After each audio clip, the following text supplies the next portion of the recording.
Hello everyone and welcome to Shoopy Worlds.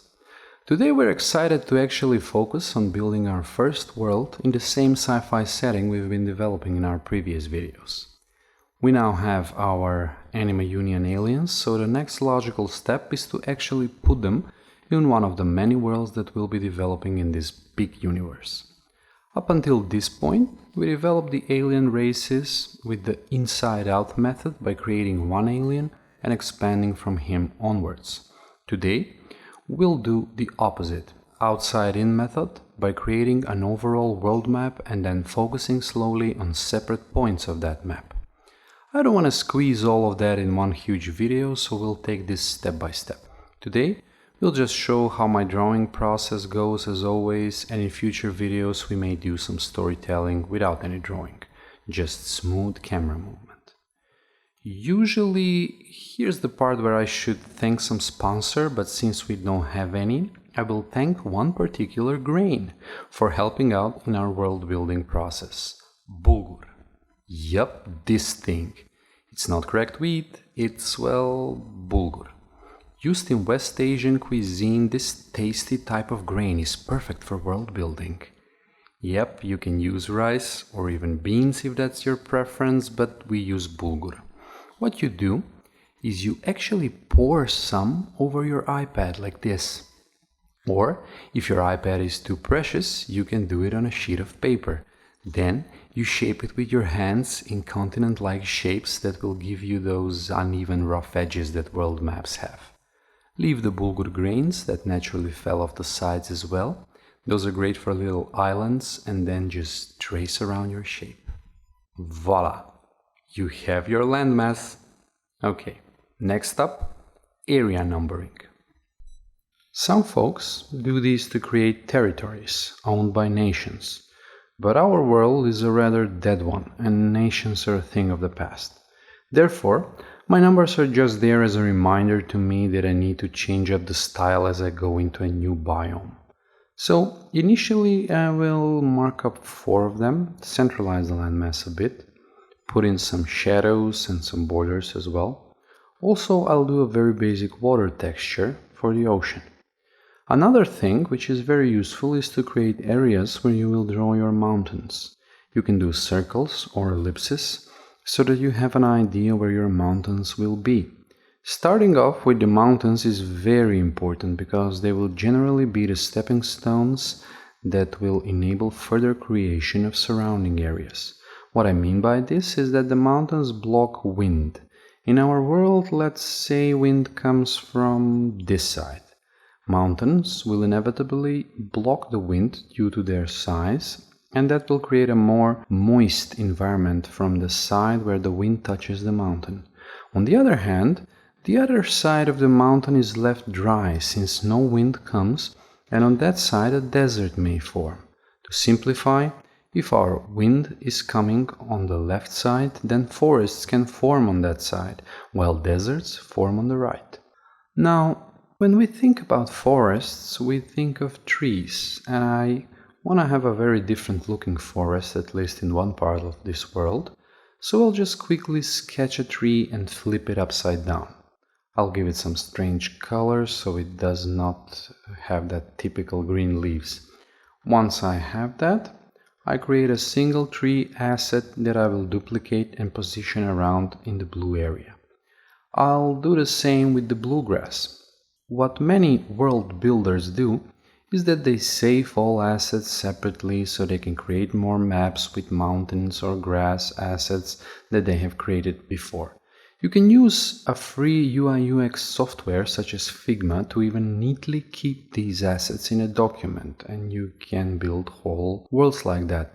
I personally don't do that, because the next map that we will do will be of a completely different world, so I do not want the same style to be copy-pasted there. Once I'm done with adding regular things, I start drawing something out of the box.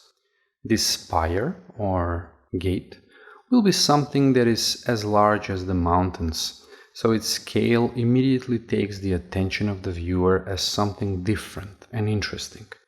Those blue laser style bars give an imprisonment feeling, as if something should be confined in that huge inner area. And indeed, something will be caged inside. Now, since our forests are on the left, then this area will be a desert, since no wind comes here and there is nothing to take the moisture from the ocean and blow it towards the desert to cool off the air. Adding some details to the sand and the dunes. Good. Next off, I'll do a very basic river. Rivers normally come from mountains. I'll not go into rivers that much in this world, since there will be one river only. But just for your information, small rivers can form from mountains and can gather up into one or two large rivers, then go to the ocean. Okay, quickly checking all of my areas once more. Now I'll start with these strange green crystals that form in this area. At this point in the drawing, I can already compare what I have on the map and what I don't. So a strange swampy place may be something we don't have, but instead of following my initial idea to make these shapes into puddles, I'll make them into some sort of elevated rocks. I'll throw in a bunch of details in the ground texture, and once I look at it again, the mountains in the middle don't belong, so I'll erase them and do a massive landmark. What I mean by this is that the gates that we drew before are special, since they are some sort of technology which is intertwined with nature, but this massive landmark will seem as if created by nature only, and it will be even larger than the gates. It looks like a huge hole in the ground so deep that you can even see the ocean in it, which is something more epic in my opinion than just having a regular lake. Adding some more details and lighting effects. And there it is. Maybe I'll put a road in the desert to show that there was once something there, but nothing more than that, I think. Now, I have a good idea of some big points of interest on the map, so I'm gonna rest a bit by creating smaller points of interest, such as caves and some hills in my empty light brown area. I'll add some red plants and a normal forest this time with red leaves. Some red grass as well, all around the river. Now, besides these two huge blue laser doors that immediately give the sci-fi mood to the world, I'm gonna add an all-wrecked spaceship, giving us a sneak peek through the dirt. I'll put some AU colors on it as well to show that maybe a long time ago these astronauts crashed here. And this is not the first time AU visits this planet. Closely next to it, I'll position the escape pod of our current main character. Even though we still don't know which race he'll be or what he'll do, giving him a starting point is important. Okay, we're slowly reaching the end of this drawing. We just have the islands left. I take a look at all the biomes and I see that there is no snow anywhere, and it doesn't really make sense to add snow unless I justify that somehow. But I'll go back to it later. I'll make the smaller islands be a part of the brown-green area, and I'll make these yellow icons. Now, these icons won't actually be a part of anything, they're just beautiful placeholders for myself. For example, this one will signify my starting spot on the map, and I'll quickly draft some roads going through the whole area starting from that yellow icon. I'll do the same for the desert and the blue area as well. Roads lead to something, so I'll put more yellow icons to these places. See now, this is how I know that my map is still missing things. This will come in handy later when I'll be more creative to add more points of interest. But for now, let's rest a bit by adding deep water details and going back to that strange snowy island. Let's make a force-field dome which has cold temperature inside for some unknown reason to justify that snow. I'll put in not so secret entrance in the mountains there. This enables my road to actually lead to it, giving it a purpose. So my yellow circular marker has no need to exist anymore. Time to replace all of our markers with something meaningful. An igloo is a good start, maybe our character will live in it, or a stranger already lives there. I'll add a cube-shaped house that can be a storage container also. We'll see, I don't know. Now, where did I stop? My yellow markers in the first area are gone, yeah. Now I need to get rid of them also in the blue area. I'll add some beehive shapes that could be some underground entrance that will enable me to expand this map with an underground level as well. I remember that not so long ago I was thinking of imprisoning something in the desert, and instead of being it a creature, I'll imprison a moving anomaly that is like a big ball of smoky time and space warping sphere that travels the desert and cannot get out. I have no idea what this anomaly is at this point and why can't it just escape towards the ocean. Something is binding it probably to the land maybe, or I don't know, we'll see. Now it's time to label the landmarks. I'll just duplicate the first one and move on from there. Landmarks should be obvious, in my opinion. If you look at history, landmark names either come from an event that occurred in that place, or they can come from how a place looks like, what it resembles. So, I'll believe that all of these names are not correct, because probably extinct races named them differently, but maybe current inhabitants of this world are those who invented these new names. So simply because an old spaceship is resting in the ground here, I'll call it Ship's Rest. The gates I'll simply name Gate 1 and Gate 2. Our huge natural landmark will be called the Eye, because it's kind of shaped that way. And the anomaly will have an actual name. Let's go with Ogo, because it sounds like a monster from a kid's scary bedtime tale, like Ogo will come in your sleep, blah blah.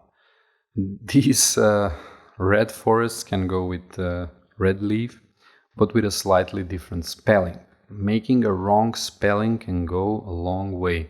Maybe the red leaf has nothing to do with red leaves. Maybe a leaf is a title of some red scientist that inventing something.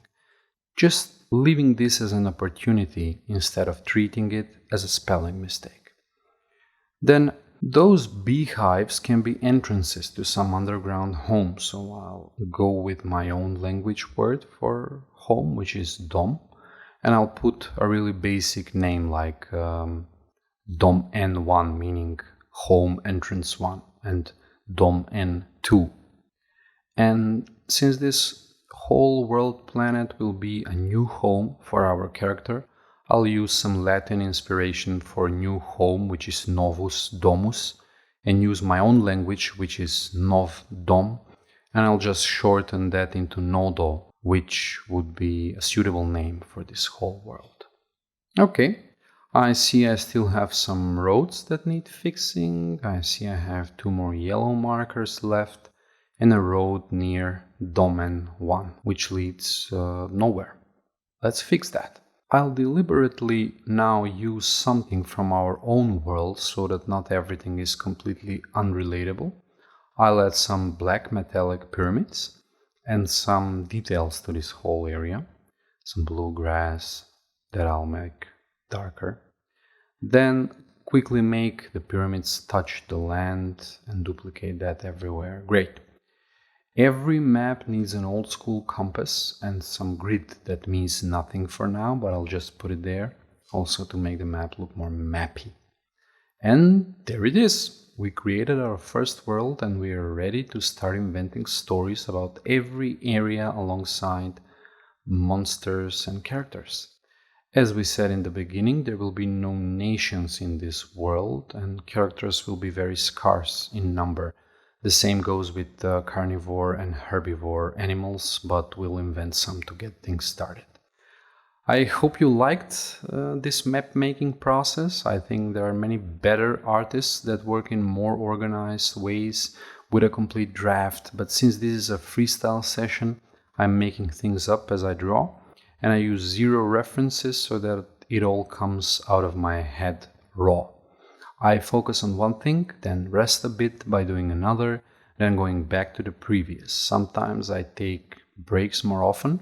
Sometimes I do many hours in a row without stopping, dependent on those freestyle ideas that flow like rivers. I hope you enjoyed.